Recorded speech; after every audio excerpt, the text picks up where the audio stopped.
ఇప్పుడు యేసు ప్రభు వారిని కూడా యోసేపుని ఎలాగైతే ఐగుప్తుకు తీసుకెళ్ళి ఇశ్రాయేలు ప్రజలని ఐగుప్తులో నుండి నేను విడిపించానని దేవుడు ఎలా అయితే చరిత్ర రాశాడో, అదే వాగ్దానపు ప్రవచన నెరవేర్పుని ఒక్కసారి చూస్తే తిరిగి మానవాళి యొక్క విమోచన నిమిత్తమై ఐగుప్తులకు యేసుక్రీస్తు ప్రభువారిని యోసేపుని తీసుకుపోయిన రీతిగా దేవుడు తన తండ్రి అయిన దేవుడు తన సంకల్పములో పర్ఫెక్ట్ ప్లాన్లో కుమారుని యేసు ప్రభువారిని ఎక్కడ తీసుకెళ్ళాడు?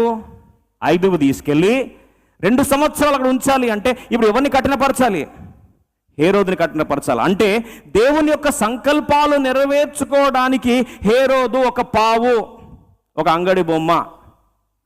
మన ప్రకారం చెప్పాలంటే ఒక పావు, ఆడుకునే వస్తువు. దేవుని దృష్టిలో, దేవుని చేతిలో హేరోదు ఎవరండి? ఆట బొమ్మ.